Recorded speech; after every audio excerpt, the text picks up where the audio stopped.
Good evening. We will start the meeting. Rutuja, if you're here for the presentation, please you can open your mic and video and you can start sharing. Yeah, hello. Am I audible? Yes, you're audible. Good evening. Okay, so I'll just share my screen. Yeah, for sure.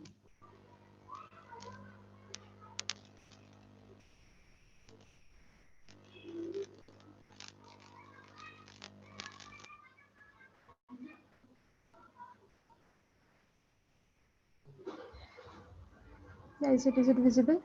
Yes, it is visible, but your video is still not on. Okay, okay. One second.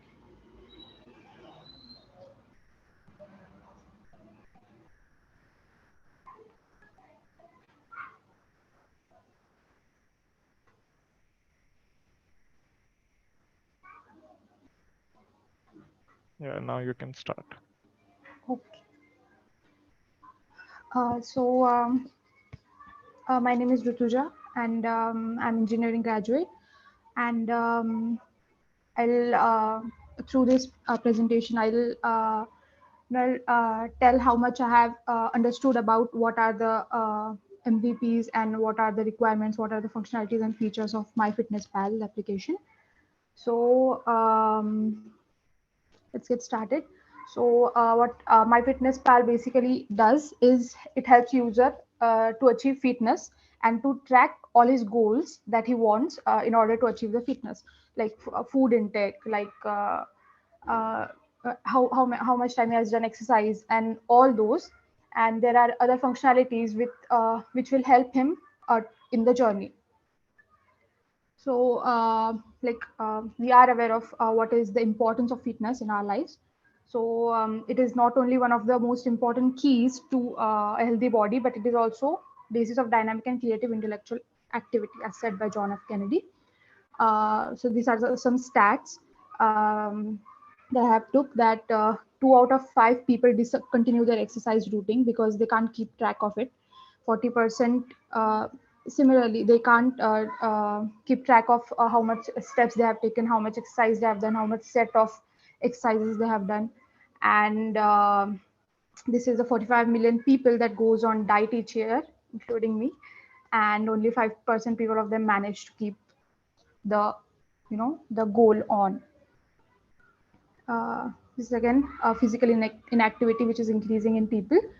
And so in the gist, MyFitnessPal emerges as an user's ultimate personal companion, which has powerful tools and features which will certainly help the user to achieve its goal, to achieve his or her goals. So the presentation basically includes functionality, features, and MVP specifications. So functionalities, some key functionalities are tracking food intake, setting dietary goals, access to nutritional database, barcode scanning, and personalized recommendations. So tracking food intake. So it basically asks user for all the things that he has intake throughout the day. So they can log their meals, snacks, beverages, and everything. And they can choose their food with the help of barcodes, which we have mentioned. With the help of barcodes, they can scan the item and get how much, like if he should go for it or not. So yeah, this the app provides this with the help of comprehensive nutritional breakdown for each food item which user scans. So he can choose for the food he take.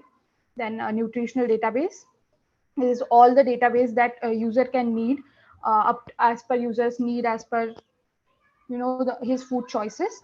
So let it be homemade meal or dining at a restaurant or indulging in a snacks, user can search for and find a detailed nutritional information. And so this basically helps the user to know how much calories taking, is it good for him, it fits to his long term goals. Then setting dietary goals. What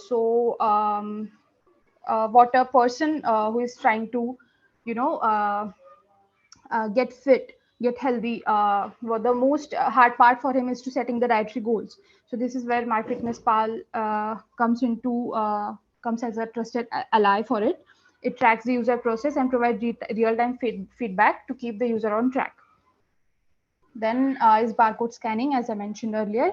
So user can just scan what the barcode behind any packed material, and he can get all the detailed analysis of the nutritional intake that will be given through that product. Then some of the features which this app has is personalized recommendation, artificial intelligence usage, and privacy and security. So personalized recommendation is basically with the help of uh, you know the advanced algorithms of AI and ML, and just as the recommendations can be given from what are his what is the history of his nutrition intake, what is his goals, and through all of those the recommendations can be given to him. And uh, it understands that there is no size fits all approach. So that's why it is important that you tailor your observations to also individual to individual. Then there is artificial intelligence. So AI analyzes food data for accurate nutritional information. ML generates personalized recommendation. Computer vision enables barcode scanning, and AI tracks progress and offer insights for achievable goals. So that's how AI comes into picture. And about privacy and security, so it is compliant with the industry standards, that the information with which user trust it. It should not be it should comply to whatever the security standards are, and there should be transparency. And then there is a minimal viable product specification, like what are the basic specification that our app should meet according to users. So that can be user requirements. So that is, it should have basic registration and authentication. It should have a user profile. It should have option for logging for the food details and exercise details. Then data synchronization, of course, with the client and server. Then personalized recommendation, we have nutritional information, and then progress he has done from a joining period till that time. Then setting goals, as I mentioned earlier, and privacy. These are the basic things that our app should have. So yeah, it's just the same, that once a registered user can effortlessly set up user's profile and goals and preferences.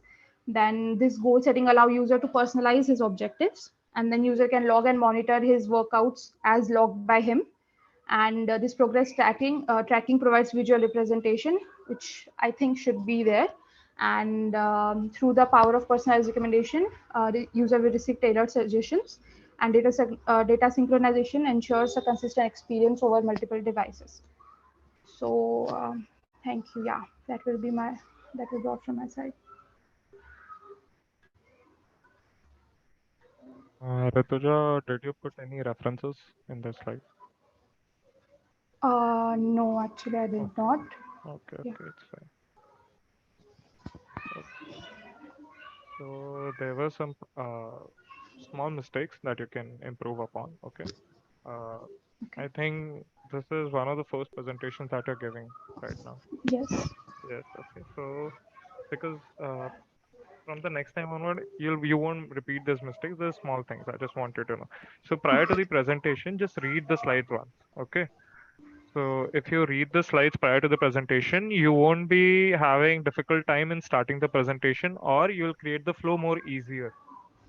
Okay, Okay. the flow of the presentation. And secondly, try not to use some slangs in the presentation. In the sense, while giving the explanation for statistics, you were calling it them stats. It doesn't sound very professional. It's just a small Okay. thing, but it can do wonders Okay. in the Yeah. Yeah. presentation. Okay. At the same time, there was a lot of information condensed into the slides. Okay, that is a good thing to do, but what is better is try to summarize them into points. So what you do is you put that information instead of the slides on the Word document itself. That is not visible to the presentator. So you are presenter, you are presenting your slides. I should not be able to see that information. You tell me that information by looking at the keywords. Those are visible to me. So those Okay. keywords will be in front of me, and you'll be explaining those. It will sound more professional, and usually it Okay. is how you present. Okay. So there should not be much written content on the Yeah, yeah. Because slides. Yeah. right now I won't be able to read it all while you're presenting because you're skipping through Yeah. slides Yeah. fast, right? Yeah. So that content gets wasted. You can use that space instead of using the content. You can put Yeah. Sure. keywords. Okay. Yeah. Lastly, try to put a reference slide at the end, and that should be in the format of a address. Address bar, have you seen of websites where it is Yeah. slash something slash you get into it. So if I Yeah. click onto it like a hyperlink, I should be Mm-hmm. able to get to that Yeah. reference more Okay. easier. Though it is not Mm-hmm. for me, but for the all the interns that are also reviewing your not reviewing that are also seeing your presentations for their help because they'll get Okay. these tasks in the future. They'll be able to tell, Yeah. yeah, these are the. Got it. Lastly, do put your email ID at the end because there are some questions always within the interns because you have given a presentation. There'll be some questions they would want you to ask. They would want to ask you. So, put an email ID or something where they can get to you. They can contact Okay. you through that. Okay. Got it. Uh, these are the small things. I can put these in your review as well. Okay, when you'll receive your Mm-hmm. scores. So try to improve All on right. these. Other than that, the presentation was good. Okay. The PPT was well made and you knew what you were talking about without reading all the slides, which is a nicer thing to do. So that was all from So, my side, Rutuja. Yeah. yeah, I had one question. Like, was it like what exactly was the specification were? Like, did I get it right? Uh, so the specifications were fine.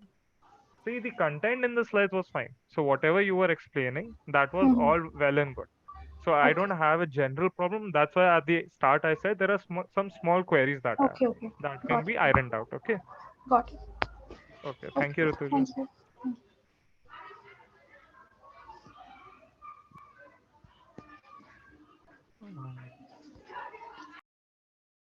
Prateek Shetty, you can start your presentation.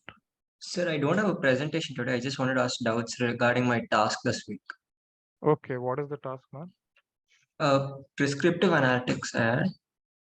Okay, 1 second. I'll just look at your task. Prescriptive. Can you put the whole task name in the chat itself? Okay. I will have a look at the database on what you have to do in the task.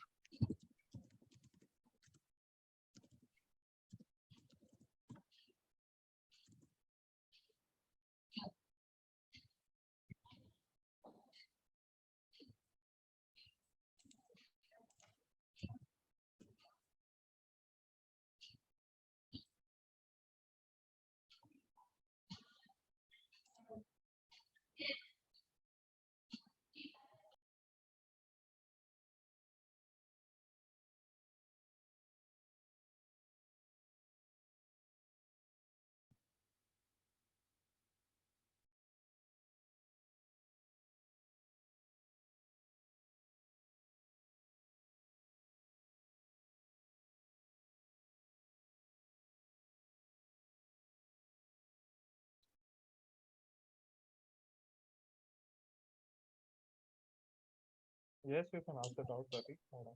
Take it out.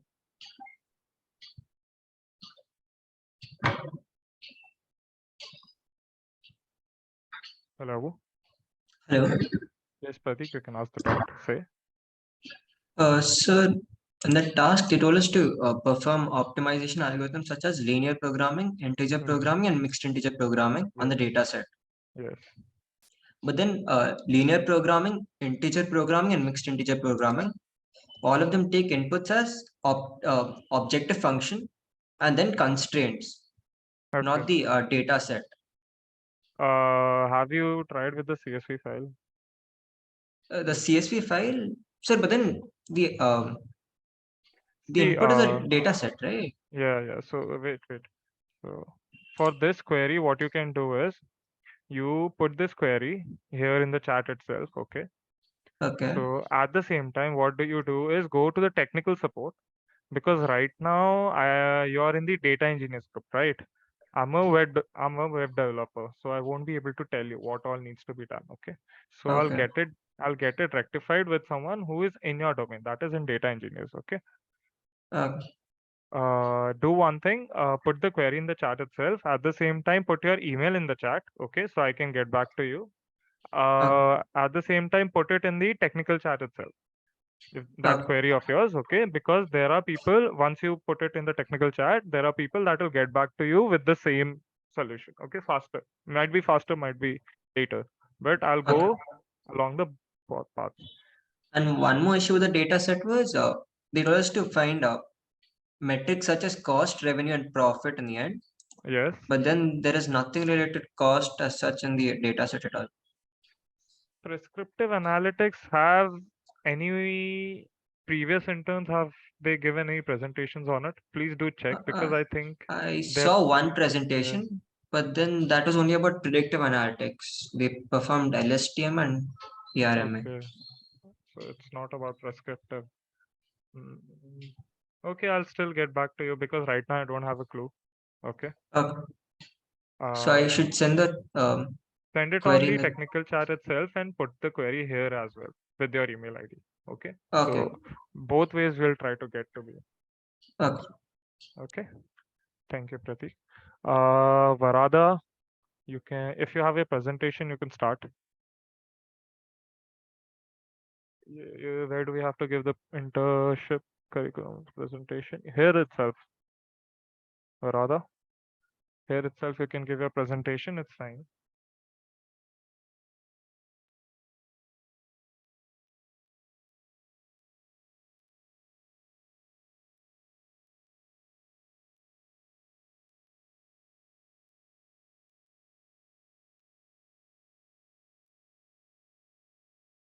Yes, Varada, I can hear you.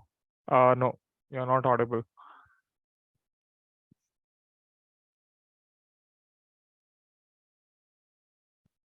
Please check your mic again, or you can rejoin the meeting if it is not fixing itself.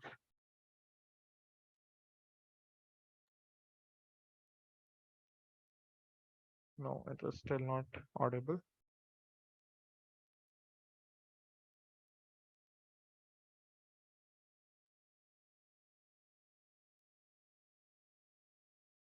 Internship.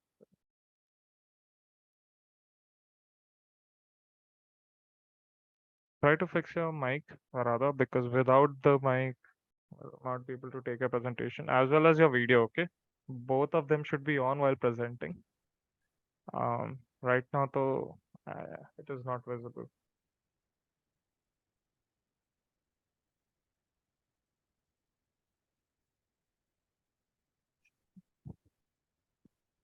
Oh no, the camera in the camera also it is a black screen and also I cannot hear you. So both of those are not turning on. Try to leave the video once. Sorry, try to leave the meeting once. Come back again, rejoin. I think then you'll be able to fix the problem. If that isn't also the case, then you have to check your mic and video itself.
Varada, I'm not able to see you as well as hear you.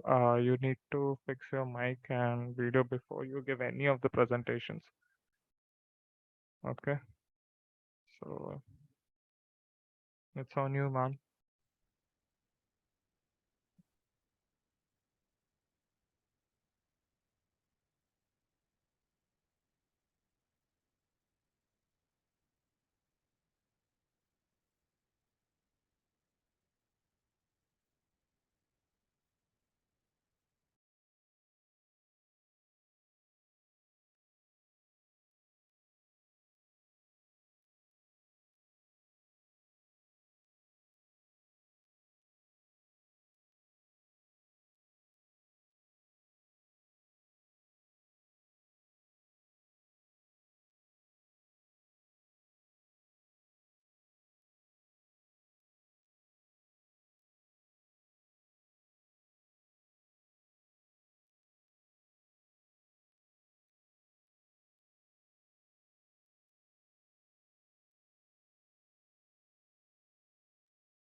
Pratik, I haven't received your query yet.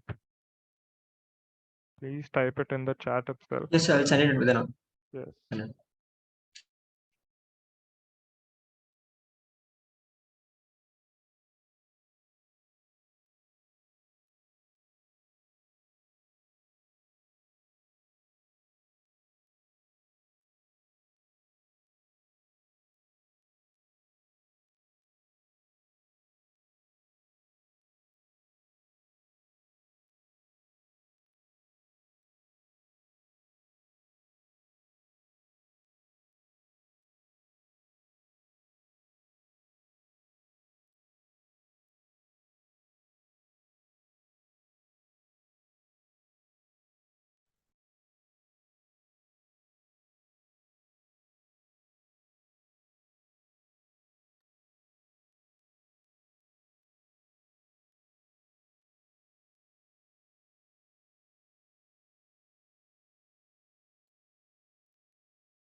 So I send the message.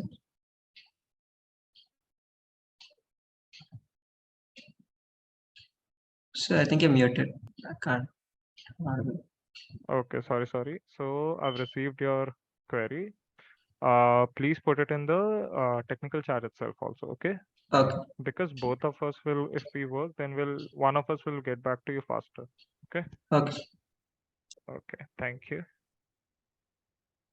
Varada, okay, I have rejoined without the earphones. It's still not working. What should I do? What you can do is, instead of giving the presentation today, because I think your mic and your video both aren't working, you can give the presentation tomorrow. Please fix your mic before it, okay? It is fine if you give your presentation tomorrow. Normally, this is not allowed, but for these cases that you are having right now, it is fine. You can give a presentation tomorrow at the same time. The meeting will start from 7. So join the meeting, okay? And I'll take your presentation. It's not such a big thing. Yes, on the same link itself, you have to join. Please try to join by 7, okay? Don't try to be late because then your task will be presented and you'll be free faster. Uh, do check once, okay? Yeah, it's fine.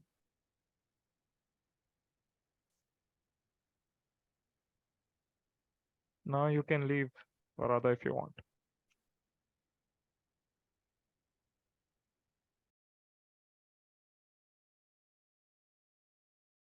Okay, Prithvi, you can start your presentation. Am I audible? Yeah, you're audible. Just give me 1 second. I'll just set up the Jupyter lab. Okay, for sure.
Is my screen visible? Yes, it is visible. Right now, the terminal PowerShell is visible. The PPT is down. Yeah. I'm sorry, I can't hear you properly. Is it visible? Yeah, now the PPT is visible. Okay, okay. Okay, yes. I'll turn on the webcam. Yeah, just yeah. Okay, Now you can start. I can start. Okay.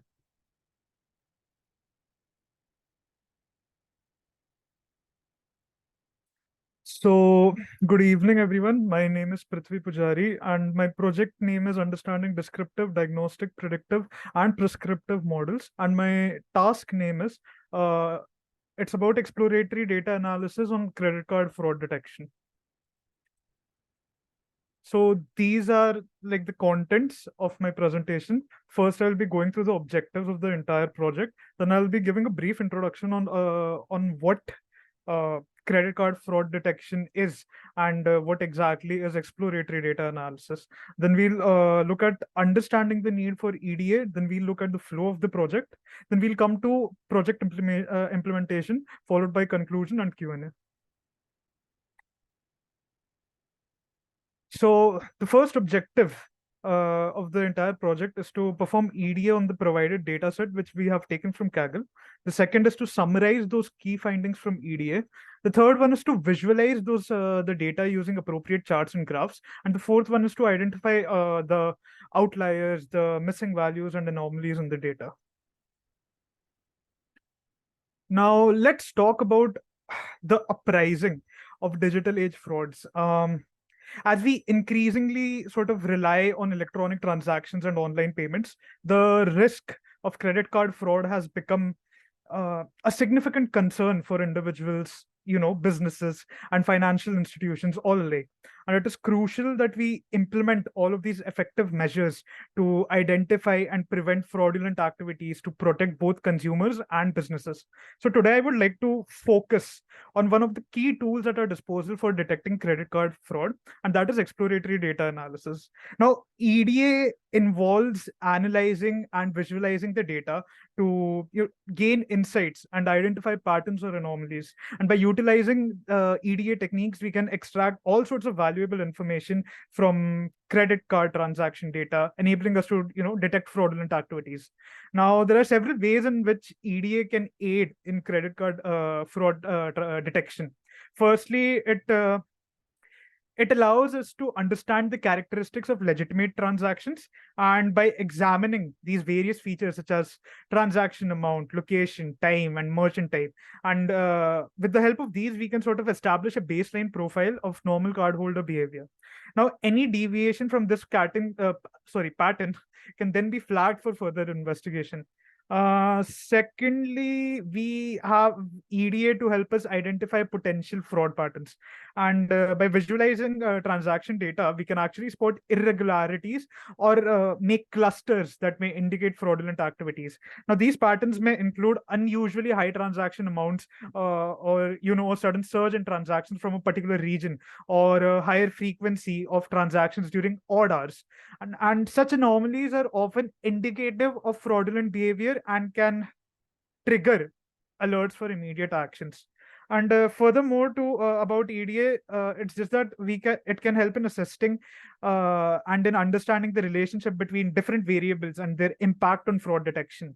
And through correlation analysis and feature engineering, we can identify the most significant variables that contribute to fraud risk. In this project, I have used correlation analysis. Now, by focusing our attention on these key indicators, we can build more accurate fraud detection models. This is a basic one. And it is also important to note that EDA alone cannot provide a complete solution for credit card fraud detections. However, it serves as this vital first step in understanding the data and gaining insights that can, inform the development of robust fraud detection algorithms. Now, let's come to, what do you say? Sorry, my bad. Yeah. Just give me 1 second. Yeah, understanding the need for EDA. So I have already given like a brief about what EDA is, what kind of analysis are we going to perform, and how exactly we can build different models that actually focus on credit card fraud detection. But I'll just generalize all of these, needs quickly. So the first one is to understand normal transaction behavior. Now, EDA helps us to establish, just like I said, a baseline profile of legitimate cardhold activities, and including transaction amounts, location, times, and merchant types. Then we have to identify patterns and anomalies. Now, EDA techniques allow us to visualize all of these transaction data and spot irregularities or clusters that may indicate all of these fraudulent activities. Then we have determining the significant variables. That means EDA aids in identifying the most influential variables that can contribute to fraud risk. We identify those variables from the data set that has been provided to us. Then we have enabling better feature selection and model building. Then we have enhancing fraud detection algorithms. Now, by gaining all of the insights from EDA, we can actually build various machine learning models that can, increase the accuracy and effectiveness of fraud detection. Then we have support decision making. EDA provides valuable information for making informed decisions on what kind of models do we have to select, and what kind of parameter tuning that we require, and overall fraud prevention strategies. Then we are strengthening the security systems. Now, since we have EDA to sort of help us with all of these analysis, and then also help us in building various ML models. EDA can also help us to build more secure financial system by the insights that we have gained, and by identifying all of those potential vulnerabilities and addressing them proactively. Now let's look at the flow of the project. We have the first one is importing the required libraries. Then the second is dataset details, followed by detection of all of the missing values. Then we have descriptive statistics. Then we will visualize all of the data. Then we have correction analysis. We have outlier detection. We have we have a testing of hypothesis, and then we have subsampling and scatter plots. Now let's first understand what all of these libraries mean to us in this project. So the first model that I've used is Pandas, which is a pretty popular Python library used for data manipulation and analysis. And it provides us data structures such as data frames and series, which makes it easy to organize, clean, filter, transform, and analyze the data. And with Pandas, we can actually perform various tasks like data exploration, data pre-processing, data visualization more efficiently. This sort of makes it a valuable tool for all of the data scientists and analysts. Then we have NumPy, Now, NumPy is a fundamental Python library for all of the scientific computing and numerical operations. It introduces powerful data structures called arrays, which allows efficient storage and manipulation of large data sets. And NumPy provides a wide range of mathematical functions, operations, and tools that enables tasks like numerical computation, linear algebra, statistical analysis, and a lot more. And it also serves as a foundation for many other libraries in the scientific Python, ecosystem. And just like pandas, this is also widely used for data analysis, machine learning, and various other scientific research. Then I have used matplotlib. Now, this is also a Python library which is used for creating visualizations and plots. And it offers us this wide range of functions and methods that enables us to create line plots, bar plots, scatter plots, histograms, and a lot more. And it also allows customization of various aspects of the plot, such as colors, labels, titles, axes. And with this library, we can actually effectively communicate data insights and patterns through clear and visually appealing graphs and charts. And it is a powerful tool for data visualization and presentation in fields like data analysis, scientific research, and data-driven decision making. Then we have Seaborn. Now, Seaborn was actually built on top of Matplotlib, and this enhances data visualization by providing a high-level interface and attractive statistical graphs. Seaborn is actually used to generate heat maps so that it makes, what do you say? Analyzing certain variables a lot more effectively. So it simplifies the creation of various types of plots, such as scatter plots, line plots, bar plots, and just like I mentioned, heat maps and more with just a few lines of codes. Seaborn offers a wide range of color palettes and themes to. Prithvi, you need to turn your video on. I think it has Oh, turned off. okay, just a second.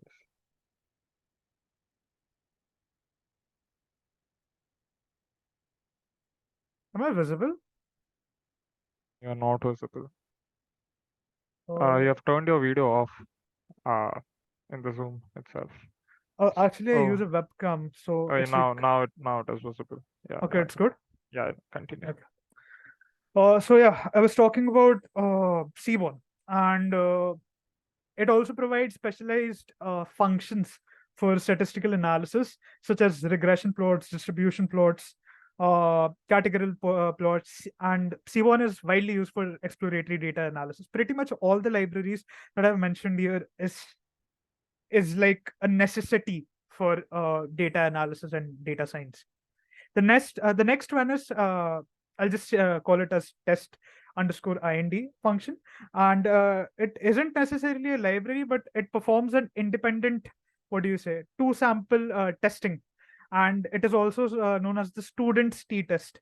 Now, this test allows us to compare the means of two groups and determine whether they are statistically significantly different from each other. And it takes two sets of data as input and returns the statistics and t values, which I will be talking about in the further slides. And it indicates the strength of evidence against these null hypotheses of no difference between the groups. And the t-test is commonly used in hypothesis testing and assessing all of these significance of group differences in various fields, including scientific research. Then we have dbScan. It is also known as density-based spatial clustering of applications with noise. This is not a library, but it is rather used as an algorithm for clusterings in supervised machine learning. There are various implementations of the dbScan algorithm available in different sort of Python libraries, such as scikit-learn. So you can say that it is a part of the scikit-learn library. And dbScan is like a density-based clustering algorithm that groups data points based on their density and proximity to each other, and it does not require a predefined number of clusters and can identify clusters of any sort of shapes. Now, the algorithm identifies all of those core points which have a sufficient number of nearby points within a specified radius, and it then expands clusters by connecting dense regions. Additionally, it identifies all of those noise points which do not belong to any other cluster. Then we have standard scaler. Standard scaler is again not a library, but it is a class that is provided by the scikit-learn library in Python. Just like dbscan, it is part of the scikit-learn library. Now, the standard scalar class is used for data preprocessing and transformation in machine learning pipelines. It is a common data transformation called standardization or z-score normalization, and it scales and centers the features of a dataset, making them have zero mean and unit variance. And this transformation helps ensure that features with different scales or units contribute equally to the learning process and can improve the performance of certain machine learning algorithms.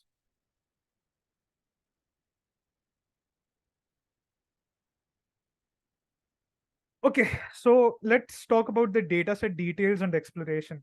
Now, the dataset contained transactions which were made by credit cards back in September 2013 by European cardholders. And this dataset presents transactions that occurred in 2 days, where we have 492 frauds out of 2,84,807 transactions. And this dataset is highly unbalanced. So the positive class fraud sort of accounts for 0.17%, which I will be showing in the demonstration. And it contains only numerical input variables, which are the result of PCA transformation. I'll be explaining what PCA transformation is in layman terms as well in the further slides. Now, unfortunately, the dataset did not allow further attributes, and due to confidentiality issues, we were only provided with original features and more background information about the data features, and those data features were labeled as v1, v2 till v28, and they are the principal components which were obtained from PCA. Now, the only features which have not been transformed are time amount, and the time feature contains the seconds lapse between each of these transactions and the first transaction in the data set.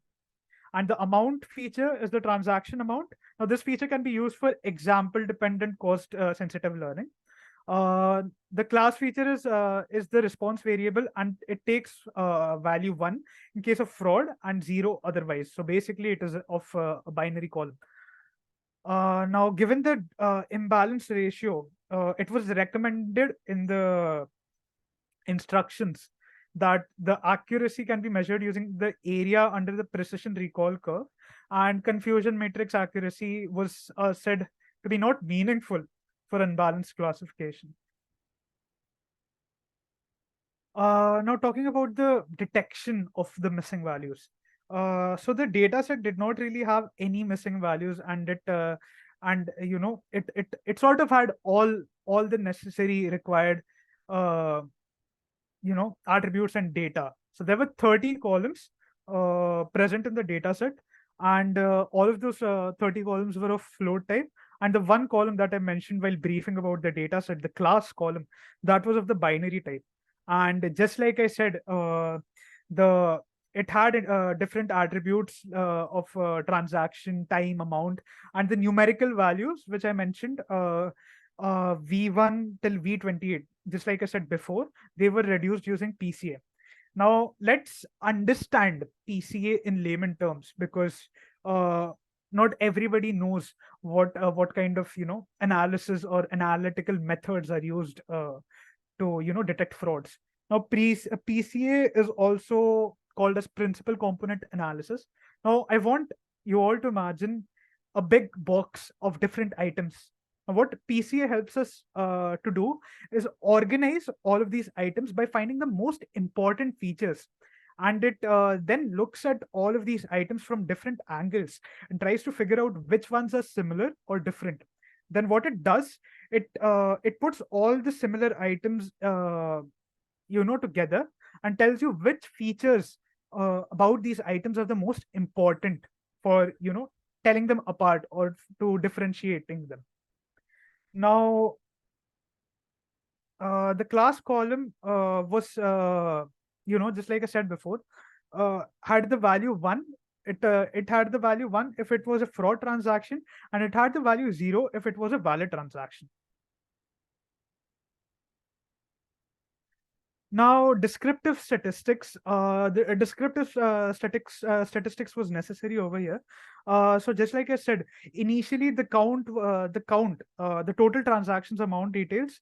I have sort of split it into three. The first one is total transaction amount details, fraud transaction amount details, and the valid transaction amount details. The count of total transaction amount details was 2,84,807, and the count for fraud transaction amount details was 492, meaning there were 492 fraud transactions. I mentioned this before as well. And the valid transactions were 2,84,315. That is the count. Now, the mean, what really is important to us is the mean values between the fraud transaction amount details and the valid transaction amount details. Now, if we look closely, the mean value, came around 122 for the fraud transaction amount details, and for the valid transaction amount details, the mean value came around 88. Now, to be honest, the valid transaction amount details had to be higher and the fraud transaction amount details had to be lower. Now, this clearly shows the imbalance in the data set. And we were able to find it all out by using descriptive statistics. Now, let's look at data visualization, and we'll start with understanding what exactly is subsampling. Now, subsampling is also known as data sampling or subset selection, and it is a technique in data science and data analysis where, a smaller representative subset of the original data set is selected for analysis instead of using the entire data set. And in subsampling, a portion of the original data is randomly or systematically selected to create a smaller sample. And this can be done alone for various reasons, such as handling large data sets, reducing the computation time, or addressing the class imbalance, which, like we saw in the descriptive statistics, there is a very high imbalance. Now, by using subsampling, analysts can sort of focus on a more manageable subset of data while still capturing the important patterns, trends, or characteristics. And the subsampling allows for faster processing and analysis, especially when dealing with resource-intensive tasks.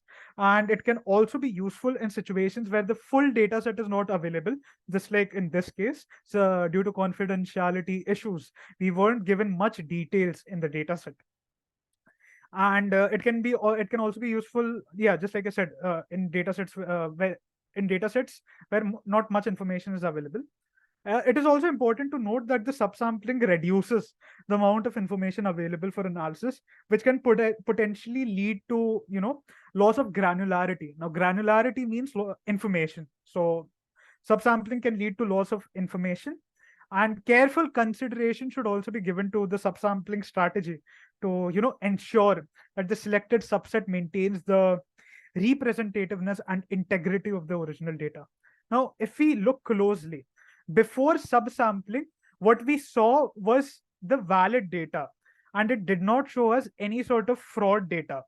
And if we look at after subsampling graph, it shows us the equally distributed classes, meaning there is the valid data is also being shown by 0, and the fraud data is also being shown by 1.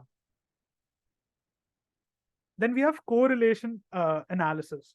So just like I mentioned, subsampling and how exactly subsampling works and what subsampling really is, I'll also be explaining correlation analysis. Now, correlation analysis is just a statistical technique used to measure and to quantify the relationship between two or more variables in a data set. And correlation analysis, helps us to determine the degree to which variables are related to each other and to understand the direction and strength of their association. Usually, correlation analysis is very commonly used, and it is used to explore patterns, identify the dependencies, and gain insights into the data. So the result of correlation analysis is expressed as a correlation coefficient, which ranges between -1 and +1. And so let's say a coefficient close to +1, it indicates a it indicates a strong positive correlation, meaning that as one variable increases, the other also tends to increase. And a coefficient close to -1 indicates a strong negative correlation. Now that implies that as one variable increases, the other tends to decrease. And a coefficient close to 0 indicates either a weak correlation or no correlation between the variables. Now, correlation analysis is helpful for various purposes, such as feature selection, identifying the influential variables, assuming multi-collinearity, meaning finding the correlation between multiple variables, and in regression analysis, and to understand the relationship between variables, which I mentioned before. And however, it is also important to note that correlation does not imply what do you say, causation, meaning that since subsampling occurs, there is like a huge loss of granularity, or maybe minimal loss, which can only be understood after subsampling has been done. And there are other factors that should also be considered to establish casual relationship between variables, meaning it does not really have to be that precise or accurate, but it has to give some sense to the data set. And yeah, just like I said, by performing correlation analysis, all of the data scientists and analysts can sort of gain valuable insights into the interdependence among variables. And then again, I mentioned casual relationship between the variables. So we can say that it also helps in aiding decision making or predictive modeling and uncovering meaningful patterns in the data. Now let's look at the graphs here. So I've used a gradient of colors. Now, if we look at the before subsampling heat map, it's almost dark. Like both the sides are completely dark, which sort of indicates that the value is a negative, and we cannot really understand the fraud patterns over here. I'm sorry, there is a mistake in like the presentation. It should have been after subsampling. If you look at the right side, and in the right side and that is after subsampling, we can see there is like a high variance in colors. There are a variety of colors. Now this just shows us that there are fraudulent transactions in the data that have been extracted using subsampling. We'll be seeing it in the code once I'm done with the presentation. Now then we have outlier detection.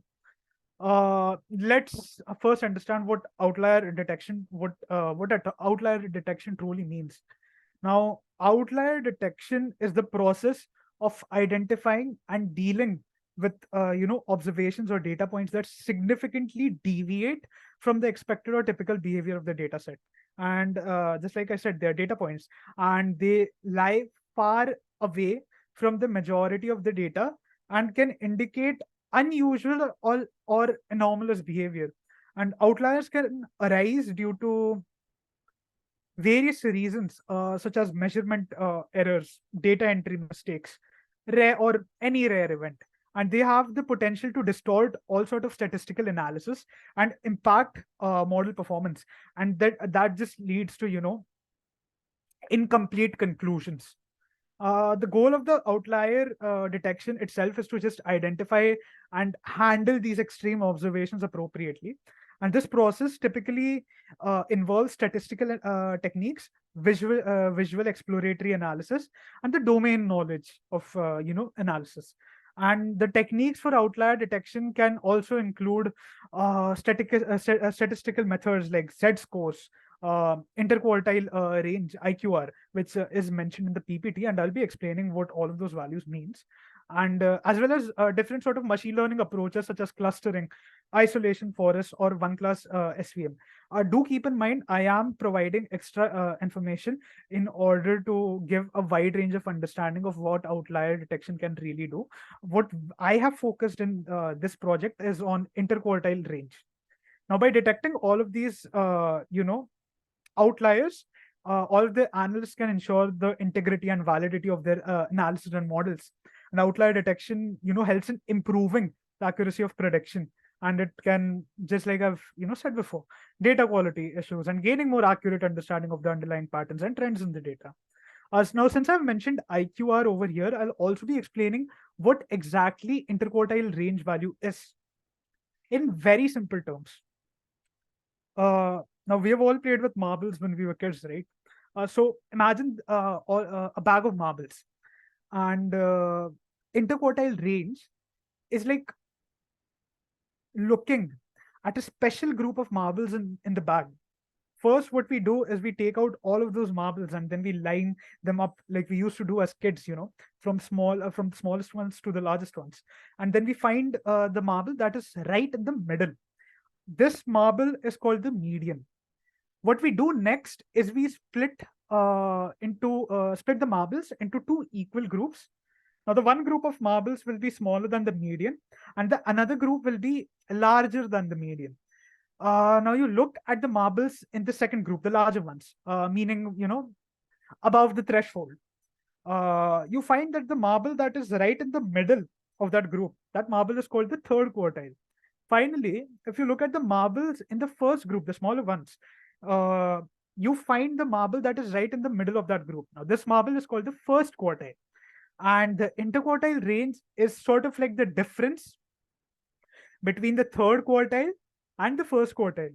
It sort of tells you how spread out all of these marbles are in the middle of the bag, in the middle.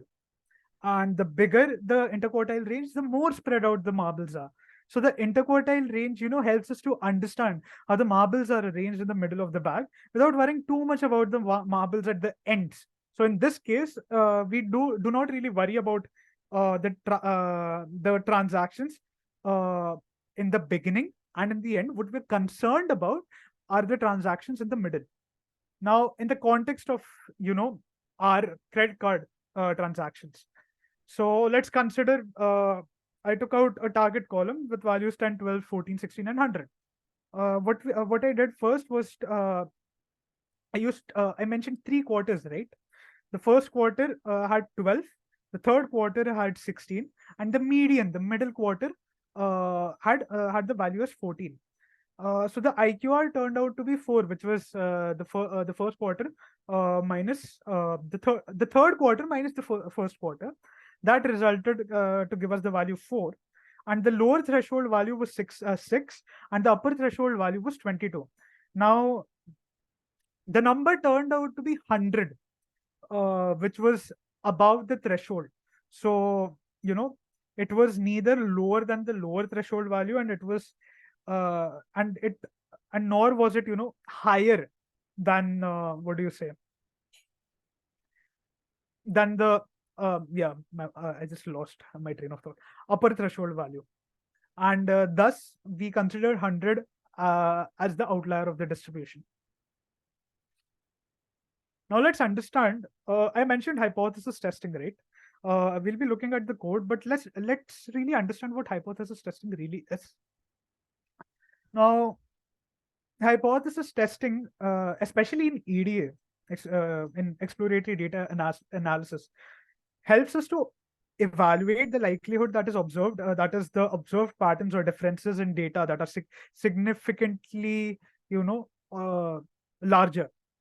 It involves formulating this null hypothesis, assuming that there is no effect or no difference, and an alternative hypothesis which claims that there is some sort of an association between the variables, meaning it has to be tested. Now, statistical techniques such as t-tests, chi-square tests, or ANOVA are applied to analyze the data and calculate the p-values. To make it simpler, the p-values represent the probability of observing the data or more extreme results if the null hypothesis turned out to be true. And by computing the p-value to a significant level, let's say in our project we have I have implemented the value to it's considered as the alpha value. I've set it to 0.0001. and we determine whether whether the evidence that we have, meaning the data set and all of the subsampling that we have, rejects the null hypothesis. Now, if the p-value is, let's say, below the significance level, we will reject the null hypothesis in the favor of the alternative hypothesis, suggesting there is a significant effect or difference in the data, meaning there is some sort of association between the variables. And if we have the p-value above the significance level, we fail to reject the null hypothesis, and that indicates, the observed patterns or the associations could be just existing by chance. And the hypothesis testing in EDA helps us to guide data exploration, confirm, or reject or refute all of the assumptions, and support all of the data-driven decision making. Now, let's first understand, subsampling and scatter plots, and what kind of steps are needed for subsampling in the first place. So first, to start off with subsampling, what we need is a subsample size, and we have to define that. Now, to determine the desired number of observations or the proportion of the original data set that we have, we will have to include the subsample. Then the next step is random selection. Now, we use the random selection methods such as simple random sampling or stratified sampling to choose observations from the original data set for inclusion in all of the subsamples. Then we have data extraction. What we do is we extract the selected observations from the original data set to create the subsample, and this can be done using various techniques such as indexing or filtering. Then we have analysis or modeling. Now we have to perform the desired analysis or modeling on the subsample using the extracted data to draw various sort of insights or to make inferences about the different transactions that we have already done. And then we have interpretation. Now, interpretation is the key step. We have to interpret the results obtained from the analysis on the subsample, keeping in mind that the limitations of generalizing the findings to the entire transaction has to be based on the subsample. Now, coming at the scatter plots. Now, I talked about PCA initially, right? Let's try to understand PCA in much more simpler terms. Imagine a big box, okay, of all of these different items. And what PCA helps us do is that it organizes and understands all those items by finding the most important features of those items. It then looks at all of those items from different angles, and then it tries to figure out which ones are similar or different. And it puts all of those similar items together and tells you which features are the most important for differentiating them apart. So I said this because I do not really want anybody to lose the definitions and have a lack of understanding in all of these graphs. Then I used TSNE, which is distributed stochastic neighbor embedding. Now let's say we have a bunch of different pictures of different animals, or just imagine pets, cats, dog, birds, etc. What TSNE does is that it takes all of those pictures and it helps us to arrange them on like a big poster. And this technique looks at all of these pictures and says that, let's say we have cats. I love cats. We have cats, and all of those cats look similar. And what we do is we put them close to each other, and we do the same for, I mentioned dogs, right? We do the same for dogs, and we group them, and then we do the same for birds. Now that way, what we can see is how similar or how different these animals are just by looking by where they're placed on the poster. Now closely, if we look at the graph, for PCA reduction, by PCA reduction, if we look at the credit card fraud detection, the blue color is for the valid transactions. What happens here is that all of the valid transactions have been clustered in a different place, and the fraud transactions that occurred over different time and in different values that had been mentioned, those are separated differently. And if we use and if we look at the TSNE reduction, this is sort of, what do you say, more accurate, or it can help us in understanding the data more properly.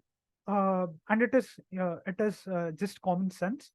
The valid data has been grouped together in one position on the top left, and the fraud data has been grouped together on the bottom position. So you know uh, I wouldn't conclude just yet. I'll just show. Is my screen visible? Yes, it is visible. Okay. Is my code visible? Yeah, it is visible. Let's just first look at the credit card data. Okay. So just like I mentioned, there is the time column. Then we have the numerical values. It ranges from V1 to, I said V28, right? Yeah, V28. And then we have the amount column, and then we have the class column. The class column is, just to indicate if the transaction is fraud or if the transaction, is valid. So mostly it's all zeros, indicating that we have like valid transactions. There are a total of around 2,84,807 entries, meaning these are the total amount of transactions. And there will be some transactions where the class value is 1, meaning that it is a fraud transaction. Let's just look at the code. Now, I talked about importing all of the necessary libraries. I used pandas, numpy, matplot, seaborn, and the sklearn cluster. From sklearn cluster, we imported the dbscan, and from the sklearn pre-processing library, we imported a standard scaler. I read the data first. I saved it on my PC. I read it. Then we mentioned the data over here. We mentioned the first head. Then we mentioned the lower data values, the columns. Now, if we look over here, this is for mentioning the types. I had to look at what the types of all of these numerical values are. So v1 float value, time float value, the amount is also float value, and the class is int, meaning zeros and one. It is just binary. Now, if we look at the fraud percentage, the fraudulent transactions are at around 0.17%. I distributed the classes. So this is before subsampling. It just showed me the valid transactions. There was no fraud transactions. So after subsampling, before that, we also have the distribution of transaction amount.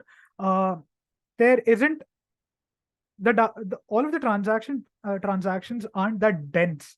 So it just basically means that the amount was, it wasn't that huge, which is why if we see the graph, it's very low. Then we have this is for the correlation analysis. This is the heat map. I don't really know where exactly. Okay, I think it will be later. Okay. Yeah, so this is the heat map. I mentioned the dark side. Just a second.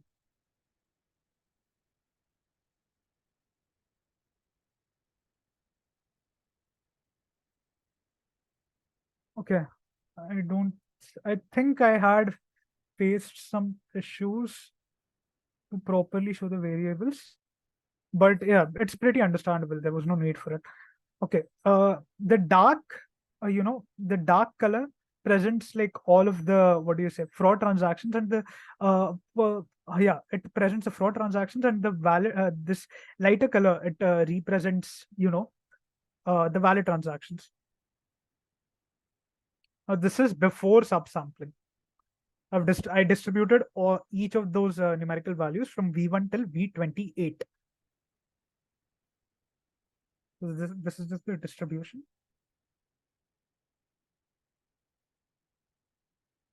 This wouldn't mean much to us if we don't really show all of this on our heat maps.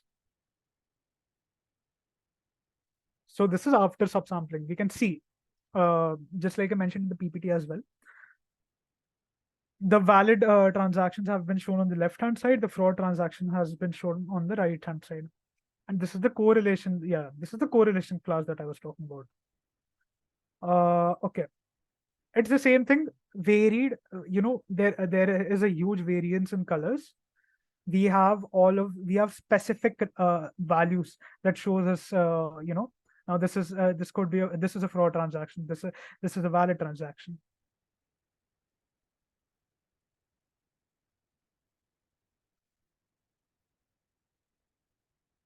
Okay. This we have done for all of the positive correlation to between the feature variables and the target variables. We had to look to understand if all of our transactions are true, or if they are false, meaning if they are valid or invalid. This is the hypothesis. And finally, the cluster. So this was just like I mentioned, what all of this really means. This was done using the PCA reduction technique, and this was done using the TSME reduction technique. I'll just come to the conclusion now.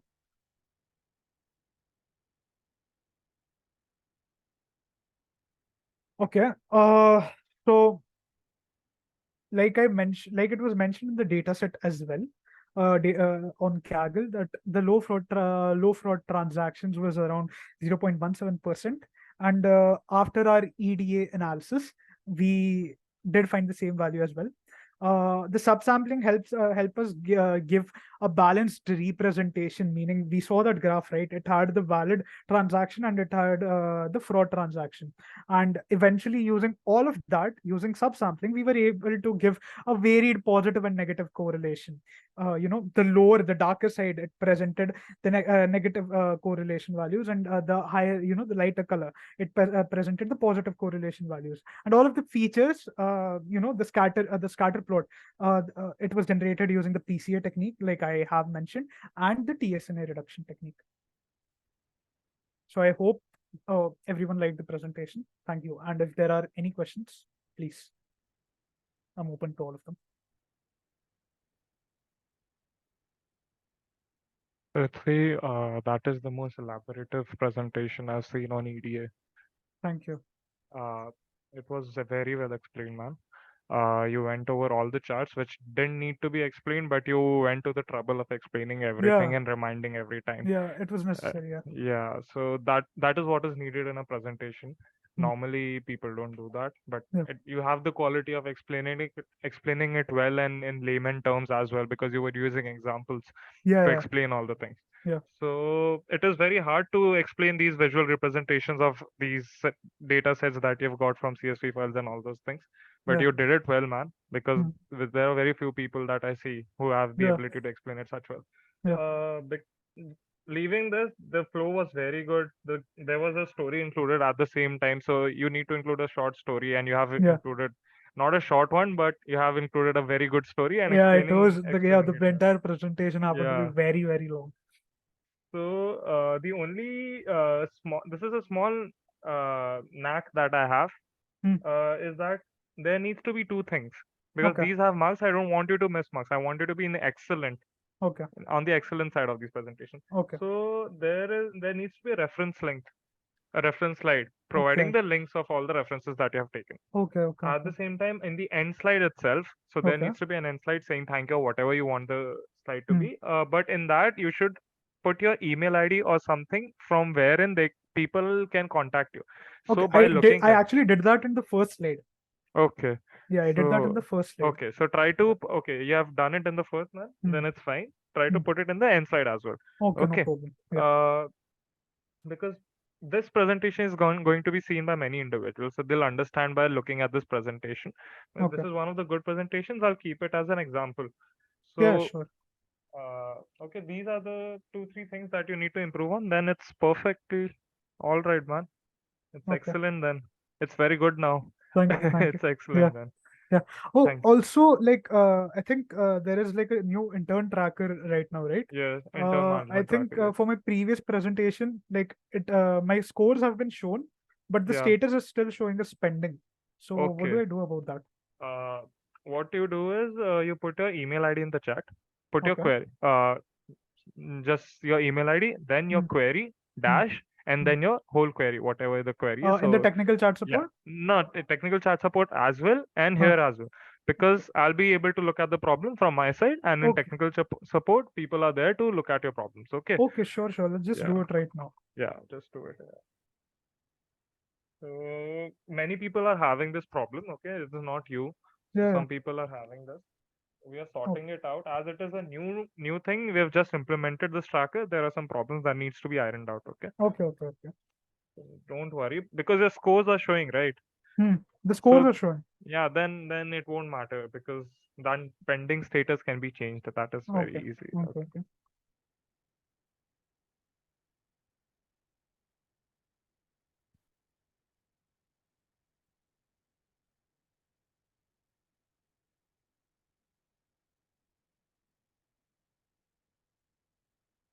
Yes. I've sent it to you. Yes. Yeah. Yes. I've received it. Yeah. At the same time, I would like to know, in which year are you? What are you doing right now, ma'am? Right now, I entered my 4th year actually. Okay, that is Yeah. in CS, B In electronics. Okay. electronics and computer science. So Okay. it's So like a there's new, what do you say? And it's a new branch of Mumbai oh, University. It okay. was Okay. so we are like the first batch. Okay. Yeah, so Yeah. things depend on you quite a lot for this branch to work out, Apparently, and it is apparently. in good hands, man. It is in good hands. Thank you. Yeah. Okay, Prithvi, thank you so Mm. much for your presentation. Sure. Mm. Thank you. I'll leave them. Yeah. Yeah, you can leave. Yeah. Thank you. Thank you.